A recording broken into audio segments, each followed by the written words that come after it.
Hello everyone, welcome back to my channel. Today I'm reviewing The Mountain Is You by Brianna Wiest, a powerful guide about transforming self-sabotage into self-mastery. If you've ever felt stuck, repeatedly undermined your own goals, or wondered why change feels impossibly hard even when you truly want it, this book is written to meet you there. In this video, I'll walk you through the book's main ideas, its psychological framework, and a clear step-by-step process you can follow to begin dismantling self-sabotage and building sustainable inner change. Overview and central thesis. At its heart, The Mountain Is You reframes the obstacles we face as internal mountains, self-created patterns, limiting beliefs, and habits that masquerade as reality. Wiest argues that self-sabotage is not random or moral failure, it's a misguided survival strategy born of unresolved emotion, fear, or unmet needs. The book's central claim is that to climb the mountain you must first understand that the mountain is you. Change requires honest introspection, emotional integration, and consistent, compassionate discipline. Rather than offering fluff, Wiest gives practical psychology-based frameworks to identify the root cause of sabotage and replace it with aligned, durable habits. Why self-sabotage happens, the book's psychological map. Wiest maps self-sabotage to several common dynamics: avoidance of discomfort, identity-based resistance, you subconsciously protect a familiar self, fear of success or visibility, and emotional wounds left unprocessed. She explains that your nervous system and early survival responses can lock you into patterns because those patterns once served a purpose, even if now they block growth. The book emphasizes the distinction between short-term relief and long-term flourishing. Self-sabotage wins because it delivers immediate comfort. To change, you must rewire the mechanisms that prioritize short-term comfort over long-term meaning. Key concepts you need to remember. Emotional literacy: recognize and name what you feel rather than acting on it reflexively. Identity work: ask whether your current identity supports your goals or protects old fears. Habit architecture: design small systems that make new behavior automatic. Radical responsibility: accept that your inner patterns are yours to change, without self-blame. Integration over suppression: feel the emotion fully so it loses its unconscious power. Step-by-step guide to apply the book, practical, actionable steps. Below I've broken the book's guidance into a sequential, repeatable process you can use starting today. Step 1. Pause and investigate. Begin with curiosity. When you notice sabotage, procrastination, self-criticism, or a relapse into a comfort pattern, pause. Instead of reacting, ask, what am I feeling right now? What am I avoiding with this behavior? Record the observation without judgment. Wiest stresses that curiosity disarms shame and opens the door to insight. Step 2. Name the feeling and its function. Give the experience a label: anxiety, loneliness, shame, boredom, overwhelm. Then ask, what did this feeling try to protect me from? For example, procrastination might be protecting you from the pressure of a high-stakes identity: I'm the kind of person who must be perfect, or fear of failure. Understanding function allows you to address root causes rather than only symptomatic behavior.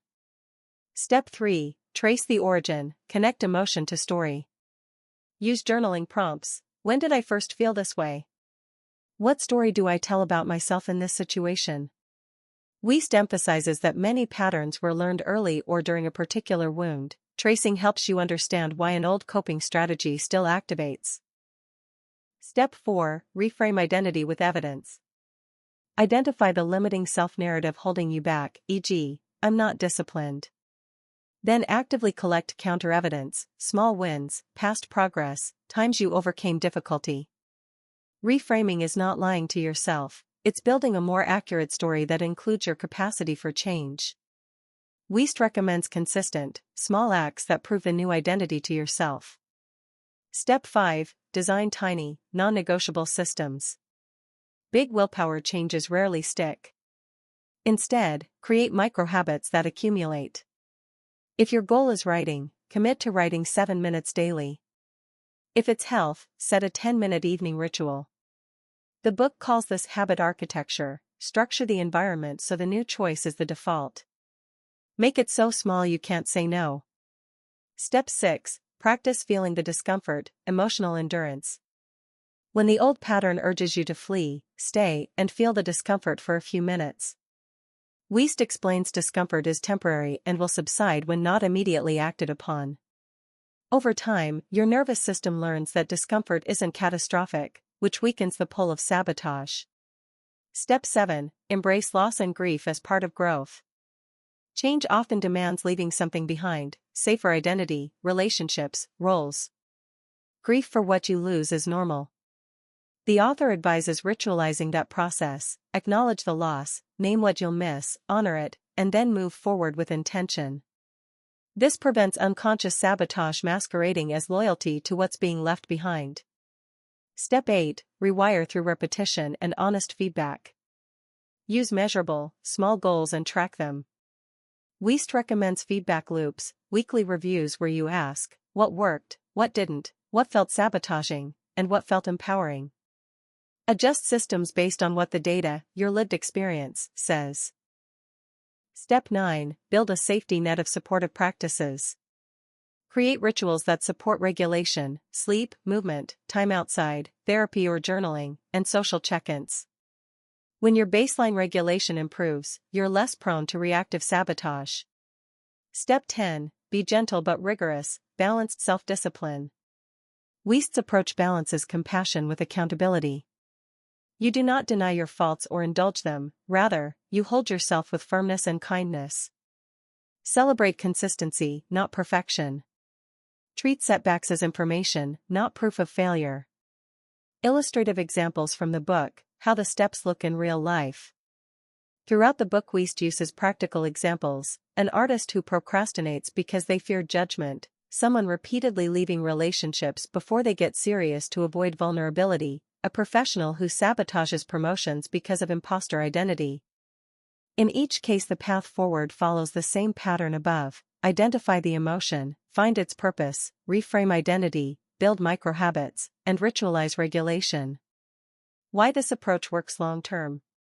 Wiest's method is durable because it addresses internal drivers rather than superficially changing outward behavior. By changing your relationship to discomfort, reshaping identity with evidence, and building tiny, repeatable systems, you create structural change in how your brain and habits operate. That's how sabotage becomes habitless, not by force, but by transformation. Final takeaways and how to begin today. Start with one microhabit that aligns with your biggest goal.